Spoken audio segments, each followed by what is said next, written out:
Brought to you by the community of certified B Corporations.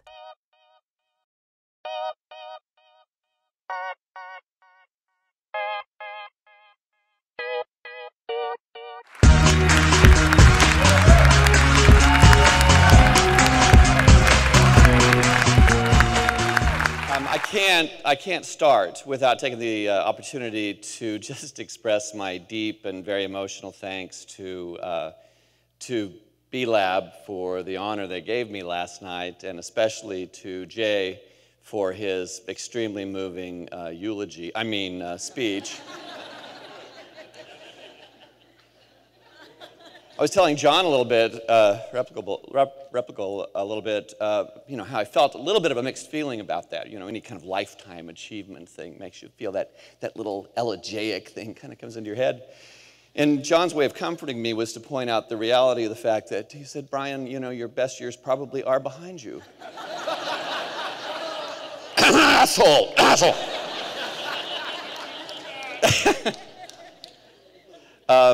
So I was lying in bed reflecting on the evening, and I thought, you know, one of the great thrills for me is to be on stage with the three guys, the founders of BeeLab, whose raw sexuality has to be part of the reason we have this organization today and we're so strong. Don't you think? I mean, really. Those three guys, they could be a boy band, couldn't they? You know, there's the tall, serious, extremely good-looking one. There's the slightly less tall, intense, aggressive one, the poet. That's Andrew, right? And then there's the wacky redhead. Jay's the drummer. So as part of our tribute to those guys, I want you to all take out your cell phones and do what we do for our rock stars. I want you to give them a flash, right? Come on now. Come on, let's see them. Let's see them. That's right. Free bird. Free bird. This is for you, guys. It's for you. My mentor was a guy named Tim Posey. Do I have a slide? Do I have to? Oh, not that one. There we go. My mentor was a guy named Tim Posey. Tim weighed, I don't know, around 300 pounds. Profoundly sunburned. He had some old Navy tattoos that had kind of gone to seed. I'm just telling the truth here. And he wore dark sunglasses. This was from the days before we understood filtering UV. And so our solution to living in southern New Mexico was, once your eyes got tired of it, was to just wear glasses that were so incredibly dark you could barely function. So that's a picture of Tim. He wore generally a really, really filthy white t-shirt and a pair of green work pants.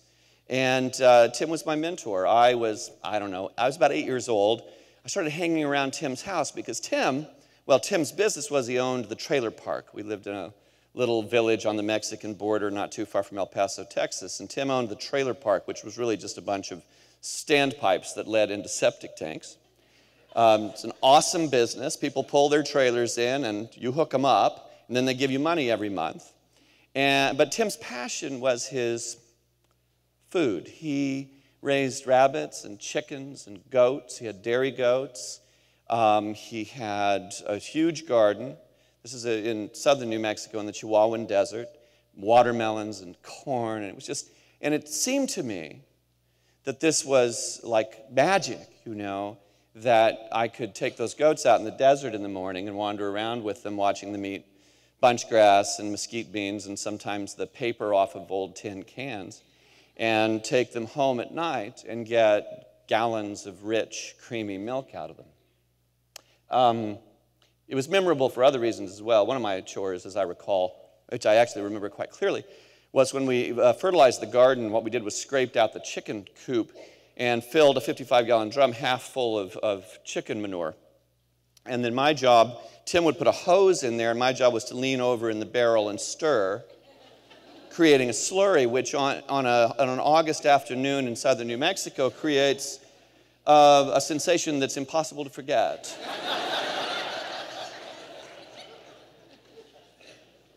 Besides Tim, my other mentor was just a grandfather who told stories all the time. And because he grew up as a rancher, he told stories about animals.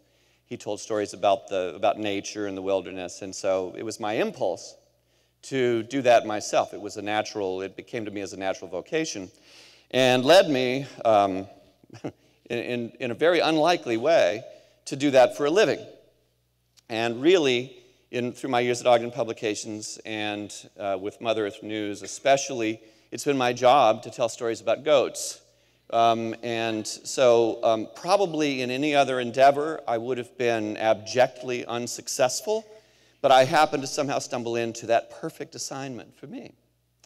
What's happened at Ogden Publications, also somewhat unlikely.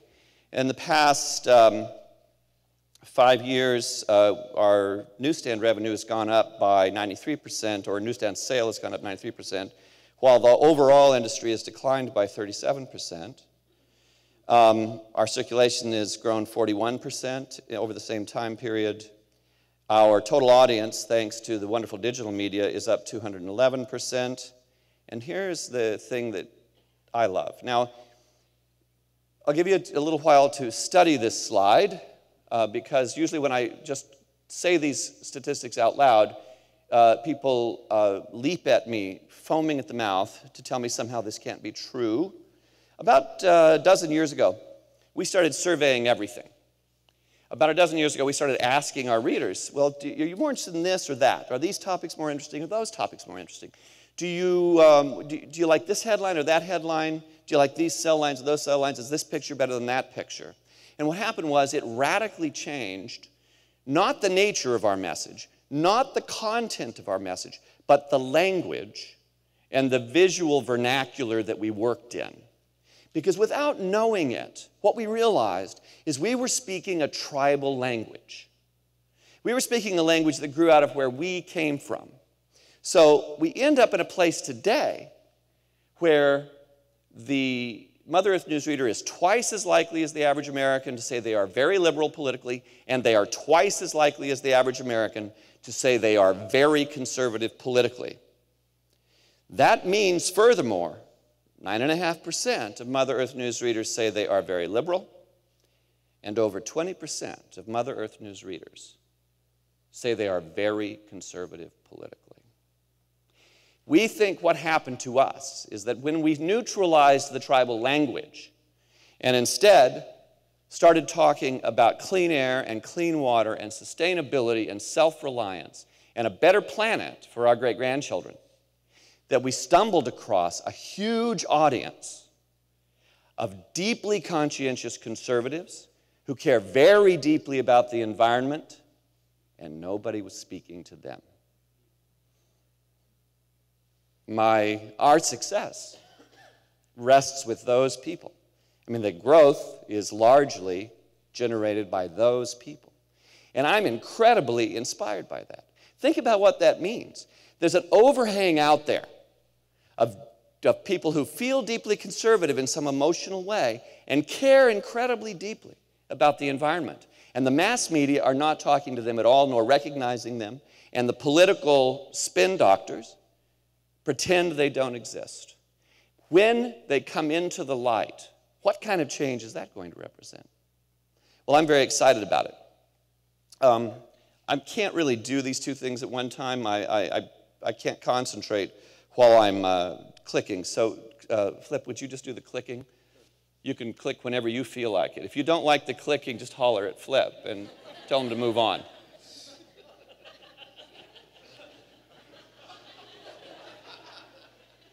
So, if we're letting the readers dictate our voice, where does the message come from? How do we define the message? Where does the vision come from? And we figure we kind of have to start out from there. We have to have a vision. So we started with a broader vision for our company and our lives, our homes, our churches, whatever. And because I was a Quaker, I always like queries. The great thing about Quaker queries is we ask ourselves questions rather than giving each other orders. And I think that's a better approach, 9 times out of 10, at least for me. For instance, a Quaker query is, how clean does your house need to be so that you feel comfortable inviting people in when they stop by?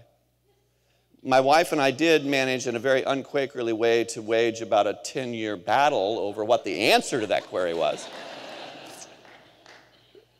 But I think it's a great way to pose. So as we thought about what kind of company and what kind of lives we wanted to have, we thought of 4 questions.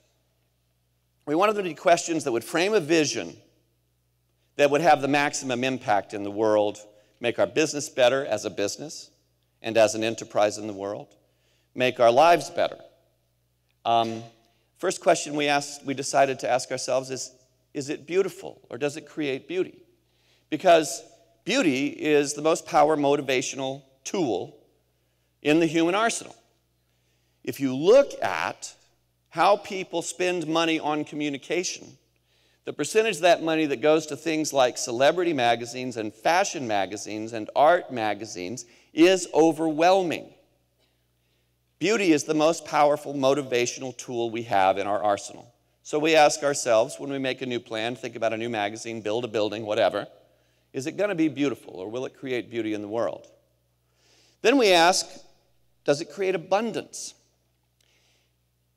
Some conservationists disagree with me on this. I don't think anybody wants to live in a world that doesn't have abundant resources, abundant diversity, abundant innovation. So if we're visualizing a world in which we've occupied every spare inch and all of us are consuming the absolute minimum amount needed to live, if that's the thing we're visualizing, we might create that nightmare. And that's not what any of us really want. You know, abundance in life is the same thing as capital in business. Without capital, you can't innovate because you can't afford to risk anything. You can't do anything that might not work if you don't have capital. In life, it's the same. If we don't have abundance, we can't be creative because we're left with the soul-depriving, strenuous activity of just surviving. And I don't think any of us wants our great-grandchildren to live that way. Then we came upon the notion of fairness. And I'm going to separate fairness from justice here. Justice is rules. Fairness is fluid. Fairness is agreed upon, negotiated and agreed upon among the people involved. But without fairness across the world, in every country, in every place that our communication reaches, without fairness, we can't form consensuses. What we have right now is a tiny minority of people who are completely disenfranchised and therefore can't afford lives that take into account the impact of our consumption on the habitat. And frankly, if I lived in a country that had no social safety net, where I was a subsistence farmer, and my comfort and survival in my mid-50s was dependent upon the support of my surviving children, half of whom died before adulthood, then I would have as many children as I was capable of having. That's the intelligent choice. And I certainly don't blame anybody under those circumstances for making that choice. So it has to be fair. The world has to be fair. We have to aim for it every day so that we can get consensus, because we're not, as several other people pointed out this morning, we're not going to solve the amazing puzzles we're confronted with unless we form a consensus. And then our last question, which also came up a few times today, is it contagious? Will people get turned on to it? Will we be able to engage lots of other people in what we're thinking and doing? Almost goes without saying. But, of course, one of the stories I love is about the 2 women who meet like at the water cooler at work one morning, and one of them says, I committed the most embarrassing Freudian slip this morning. And a friend says, what's a Freudian slip? She says, you know what a Freudian slip is. It's when you wanted to say one thing, but you had something on your mind, and you said something else. She said, I was down at the coffee shop, and that really cute hipster barista was serving. And I meant to say, nice mocha, and I said, nice mustache. I was really embarrassed. And her friend said, of course, I know what a Freudian slip is. In fact, weird coincidence, I also committed a Freudian slip this morning. She said, I was sitting at the breakfast table with my husband, and I meant to say, honey, could you pass me the butter? And instead I said, you've ruined my life, you miserable jerk.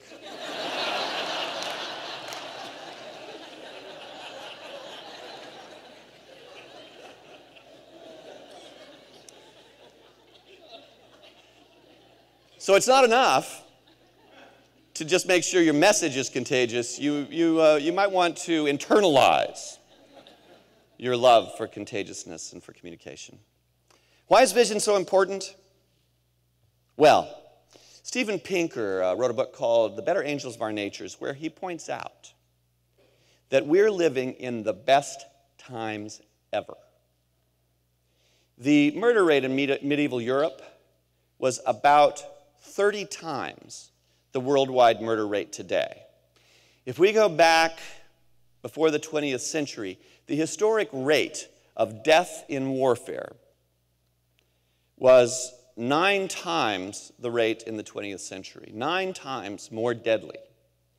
The mass media, of course, generates energy by making us scared and making us feel divisive. But when you really look at the statistics, the world we visualized, which was healthier and fairer and less violent, we've realized that world. In 1800, 85% of humanity, adjusted for lifestyle and inflation, in 1800, 85% of humanity lived a subsistence existence on less than the equivalent of $1 a day. 85%. Now today, that's 20% of humanity, which is totally unacceptable, especially considering the tools we have. But think about the progress we've made, and think about the alarming implications.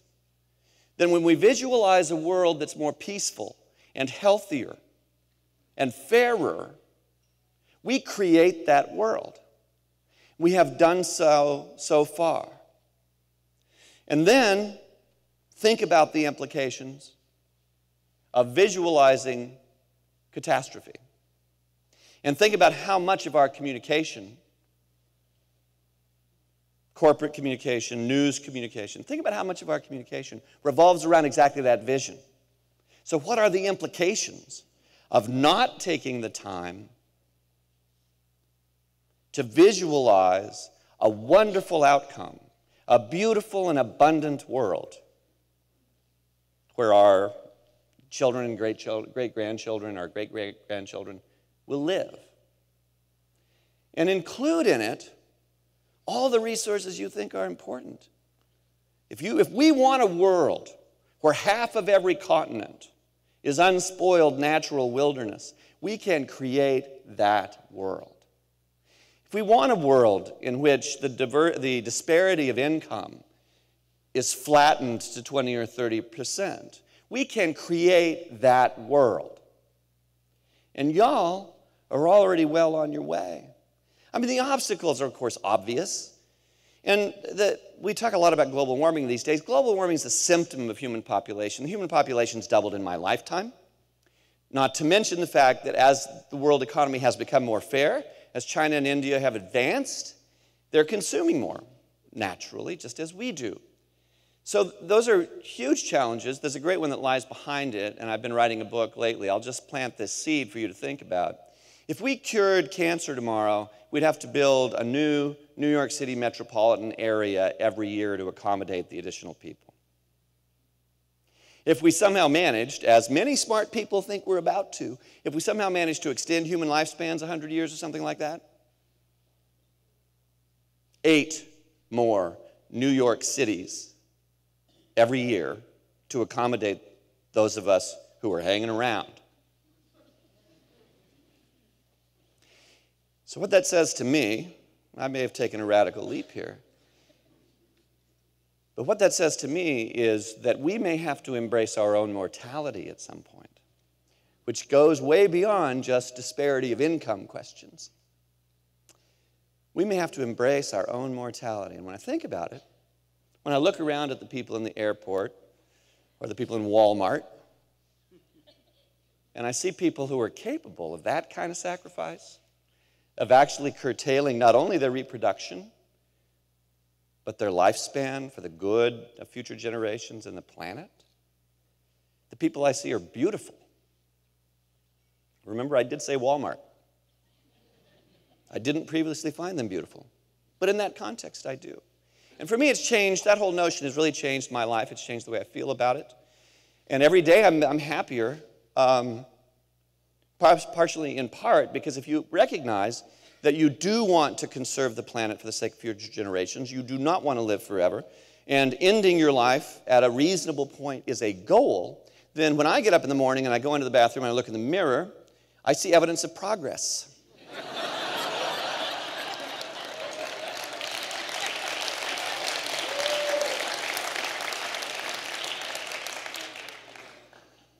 What can you do? Well, naturally, you can die. That's one option.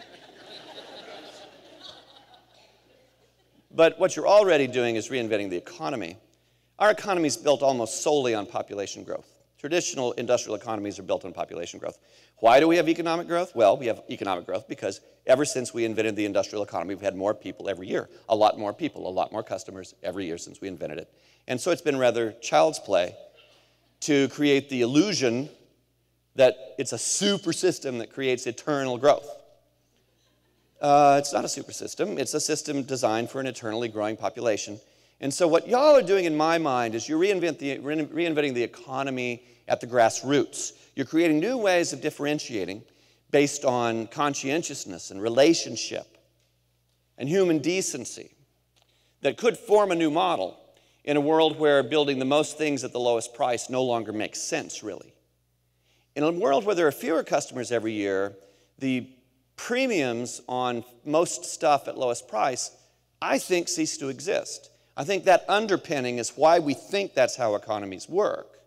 And when we reverse it, not if, but when we reverse it, I see that as being, as calling on a whole new kind of economic modeling, a whole new kind of differentiation. And I feel like the people in this room are on the forefront of creating that differentiation, and it's very inspiring for me to be around you.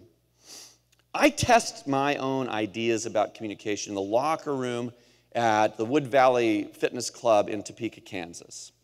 I do this because the locker room at the fitness club, the Wood Valley Fitness Club, is not a bastion of progressivism.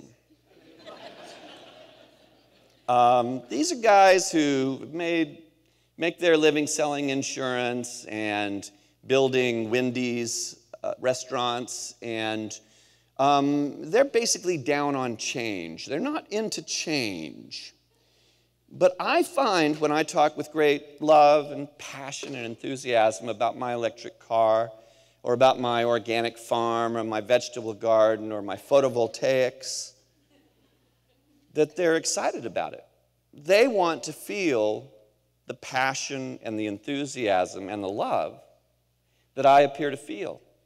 I'm also operating under those circumstances at a distinct disadvantage because really often I'm actually naked while I'm doing this.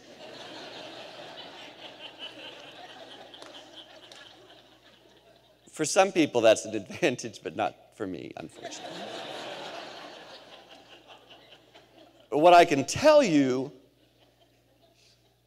is if you fall in love with living conscientiously, if you attack your opportunity to run a conscientious enterprise, and you love it, and you express that enthusiasm, the joy that goes with it, and that love out loud to people, it doesn't really matter what their backgrounds are. Most of the time, they want to feel it too.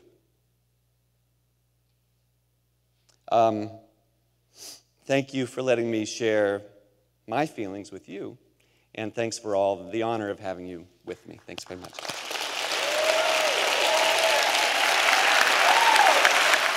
Be the change.